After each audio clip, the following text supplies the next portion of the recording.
Students, welcome you all on English Literature Topics platform. In this video, I am going to tell you about a very important literary theory, and the theory is reader response criticism. You can guess the meaning of reader response criticism by the theory name reader response. So in this theory, reader response is very important. So student, this particular theory, reader response, began in 1960 and 70 in US and Germany. In this particular theory, reader response of a reader is very important. This theory is totally opposite of new criticism. You know the meaning of new criticism. You can watch my video on the topic new criticism. So new criticism, what is new criticism? New criticism focus totally on a text, totally on a text, only on a text. But in this theory, our text is dependent on the reader. So this theory name is reader response. So reader response is very important in this theory of reader response criticism. So student, देखो, आप जानते हैं कि new criticism जो हमारा एक बहुत ही important literary criticism है, उस पर मैंने आपकी वीडियो बना दी है, आप उसको वीडियो को देख सकते हैं और इस न्यू क्रिटिसिज्म के बारे में पढ़ भी सकते हैं. इसमें क्या बात की गई थी?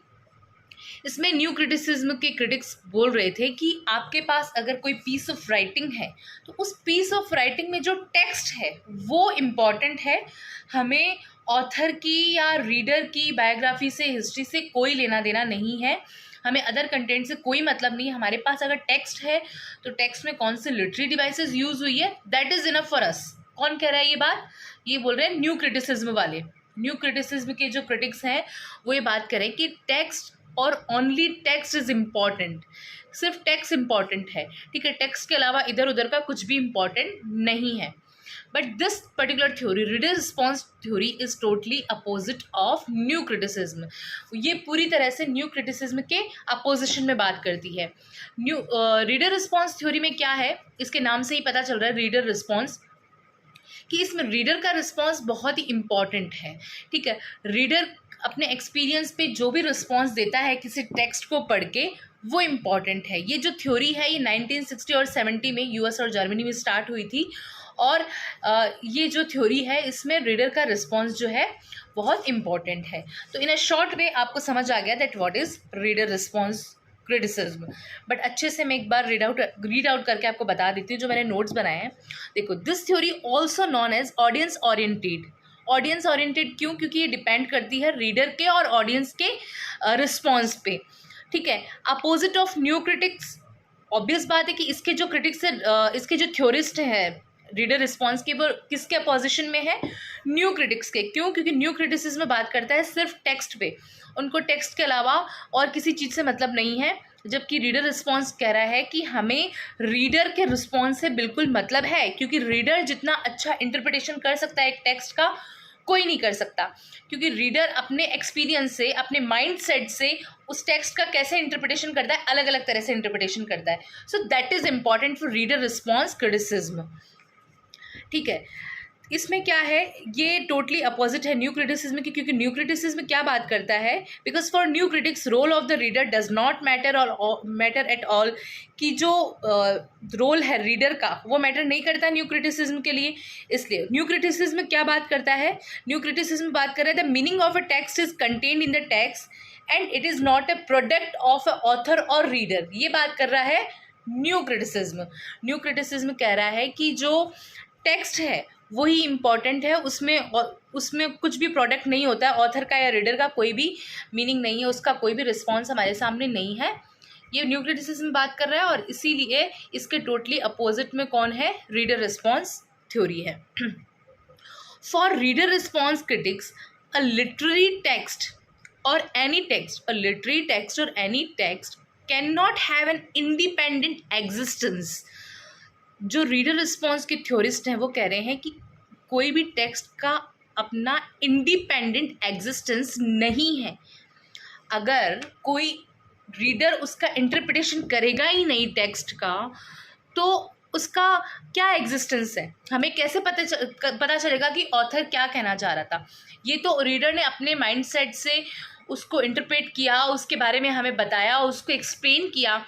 अदरवाइज़ हमारे लिए जो टेक्स्ट है उसका कोई मीनिंग नहीं है। अगर हमारे सामने एक टेक्स्ट रख दिया जाए तो हमें वो नहीं समझ में आएगा। ये कौन बात करते हैं? रीडर रिस्पॉन्स बात करते हैं कि अगर हमारे सामने एक टेक्स्ट रख दिया जाए और उसमें हमारा अपना रीडर का कोई रिस्पॉन्स नहीं हो, तो इसका कोई मीनिंग नहीं निकलता। ठीक है, उसका अपने आप में कोई एग्जिस्टेंस नहीं है किसी टेक्स्ट का। जब तक रीडर अपना दिमाग लगा के उसको नहीं पढ़ेगा, तब तक उस टेक्स्ट का कोई एग्जिस्टेंस नहीं है।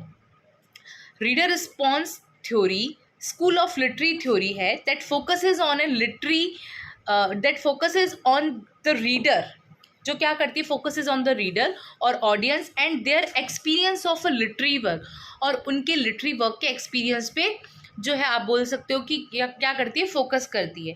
ठीक है, कोई भी जो रीडर है उसके एक्सपीरियंस पे फोकस करती है ये, क्योंकि वो ही अगर उसके पास एक्सपीरियंस होगा लिटरेरी वर्क का, तो वो लिटरेरी वर्क को रीड करेगा और फिर क्या करेगा? अपना इंटरप्रिटेशन देगा उसमें।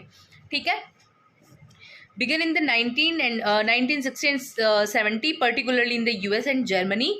In this theory, reader as an active agent. इस थ्योरी में क्या है? Reader as an active agent. Reader यहाँ पे एक्टिव एजेंट है। ठीक है, जबकि न्यू क्रिटिसिज्म में रीडर की कोई मीनिंग नहीं है। रीडर को कुछ नहीं मान रहे थे हम। यहाँ हम लोग इम्पॉर्टेंट है, जो रीडर है वो इम्पॉर्टेंट है, वो एक्टिव एजेंट है। हु इम्पार्ट्स रियल एग्जिस्टेंस, जो क्या करते हैं? Who imparts real existence to the work and completes its meaning through interpretation. हम क्या करते हैं? उस टेक्स्ट को पढ़ेंगे और उसका कंप्लीट इंटरप्रिटेशन देंगे। सो इस थ्योरी को स्कूल ऑफ थॉट भी बोल सकते हो आप।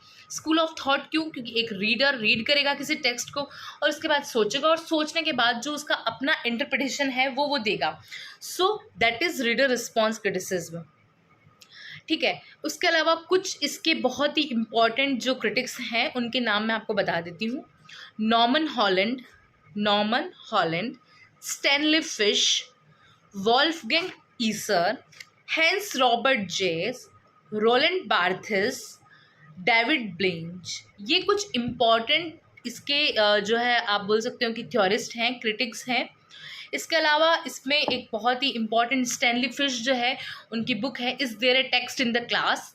ये एक बहुत ही इम्पॉर्टेंट बुक है। इसके अलावा बहुत कुछ ऐसा है जो स्किप हो गया है, मैंने नहीं बताया है।